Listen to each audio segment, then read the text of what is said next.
So I just downloaded the Sold Out After Crisis package. And I'm assuming that you've heard about this.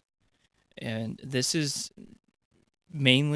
going to interest people who are concerned about ensuring the safety and security of their family in the future and in the undesired but possibility of something happening on a national or global crisis.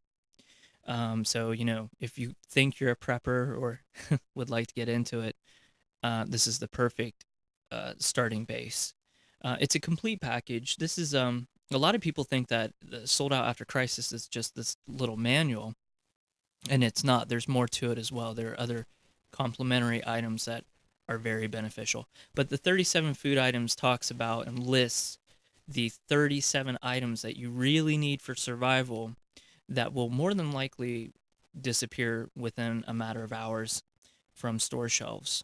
And I've seen it happen before in storm scenarios where we had some major storms that knocked out power across our state. People didn't have an electric. People were siphoning gas, stealing gas, and water, breads. I mean, you name it. Things were just absolutely cleared from the shelves of gas stations. It was really scary. And it wasn't like a national crisis. It really shook me up. It was a bad storm, and it took us a little over a week to get back on track. But people really panicked, and you want to avoid that, and you want to be prepared ahead of time. And it doesn't have to be expensive or anything like that. This guide, I'm not going to go into all the details about it, but if you are just getting started and you are wanting to know where to begin and have an action plan, and even if you're pretty knowledgeable, this is a good read too. This has pretty much everything that you need. The other guides that I thought were really something else were the food storage, which is really helpful. This is a guide. Let me close this one. This is a guide that tells you about how to store your food. I mean, it gives you specifics about, what kinds of foods. The other one talks about what kinds of foods you should be stocking up on and how much. And this one talks about how to actually store them to keep them for long term, how to rotate them so that nothing does go to waste, and even where to store things if you're limited on space. It has some wonderful ideas about that and very specific supplies that you should get to properly store your food. Very helpful.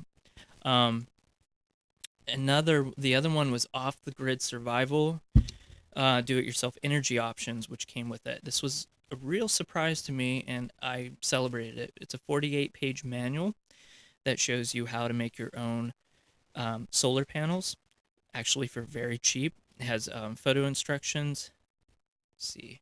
It gives you an items list, the tools you'll need, shows you how to do it, the wiring, everything, and it makes it really simple, which was wonderful.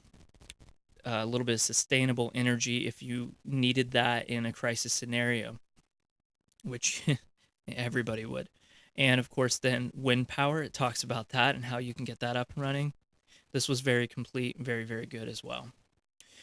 Then the other guide that comes with it, which is totally worth it, is survival gardening. And it talks a lot about gardening, growing your own vegetables that you could feed your family off of. I'm already doing this. I grew up in a family that's been lived on a farm, and we've been doing this kind of vegetable gardening for a long time. We have two very large hotbeds, and I tell you what, there's nothing as good as your own fresh produce. It tastes better than even the so-called organic stuff in the supermarkets, which I don't really believe in that much.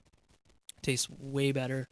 I think it's probably healthier, and we save a lot of money on groceries. But this has got everything that you would really need to know to get started, including this. I love this about, avoiding pests, pest control, and things that can pose a threat to your garden. And it discusses hydroponics and aquaponic gardening, and things like that. It also talks about long-term seed storage, which is really great about how to store seeds for long term, because if something happened to your garden, you would need a backup plan, which is great. And finally, the last guide, I apologize for my mic, it's acting up, but for the last guide is all about water storage and water purification. How to get water if you were to run out, how to purify it on the go, how to store water, how much you need, that sort of thing. Anyways, I'll keep this short, but I think that this is a very complete package. It's extremely well written, it's very intelligently well written. I could not find any typos or anything like that. It's very clean, nice layout. All these guides are very professional and very helpful. They don't just allude to things, they show you how to do things. And it's just a complete education in one source. So I recommend it for anyone who is a little concerned about the way things are going on over here with our government and the people and things that could possibly happen. I don't believe in being terrified, and I don't believe in being a dismal person or anything like that, but you can feel some comfort by knowing that you've done your best to prepare, and I think this is a great starting point. So I definitely recommend it.